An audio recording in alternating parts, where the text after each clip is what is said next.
The billionaire girl sat in the boardroom, a pen trembling between her fingers. The contract in front of her was worth billions, a deal that would expand her empire across continents. Cameras were ready, lawyers leaned in, and her business partners were whispering eagerly.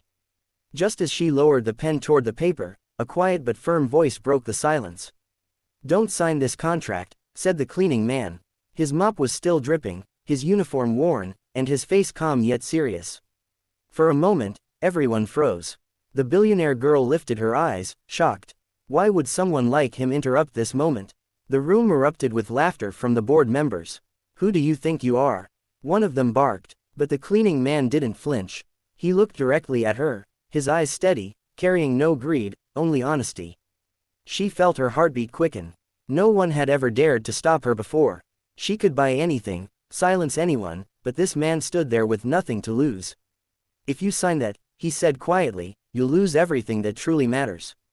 Her hand shook. She was a billionaire, admired for her success, but deep inside she was tired, lonely, and unsure of who really cared for her. For years, she had trusted only contracts, lawyers, and deals. Yet one sentence from a janitor rattled her entire world. She asked him softly, "Why do you say that?" He replied, "Because I've seen what greed does. My father signed a deal like that once. He lost his family, his peace, and died with regrets. I couldn't let you walk down the same road." The board members tried to hush him, calling security, but she raised her hand. For the first time in years, she ignored the voices of the powerful and listened to a man with nothing but truth. His words pierced through her walls. She felt her throat tighten as she remembered her late mother's warning, "Never let money own you. Let love guide you." Her eyes filled with tears.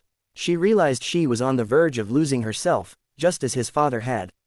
The room grew silent again as she slowly placed the pen down. "I'm not signing," she declared. Gasps filled the air, and furious partners stormed out, but she didn't care. She looked at the cleaning man with a strange mix of gratitude and awe. Something about his courage, his honesty, made her feel alive. She stepped toward him, her designer heels clicking against the floor, and whispered, "You just saved me." He tried to step back humbly, saying, "I'm just a cleaning man." But she shook her head. "No," she said, her voice trembling, "you're the only one who dared to tell me the truth." In that vulnerable moment, surrounded by abandoned contracts and empty chairs, she realized what she truly wanted wasn't another business empire. It was someone who saw her not as a billionaire, but as a human being. Her lips trembled as she asked him the most unexpected question of her life, "Will you marry me?" The man was stunned. For a moment, he thought she was joking. But her eyes, filled with sincerity, told him she wasn't. "I don't need another deal," she whispered, her voice breaking. "I need someone who can remind me what really matters." He hesitated, unsure if a woman of her world could ever belong to a man of his. But then he saw the tears streaming down her face, the loneliness hidden behind her wealth. Slowly, he nodded, his heart beating fast.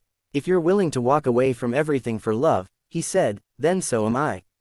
Their story didn't end with signed papers or business headlines. It began with two people from different worlds choosing truth over lies, love over power. The billionaire girl and the cleaning man showed that sometimes the richest contract isn't written in ink, but in trust, sacrifice, and courage.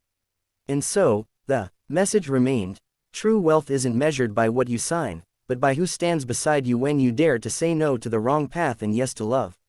Would you like me to make this story a bit longer with more emotional twists before she proposes, so it perfectly fits a 4-minute narration pacing for YouTube?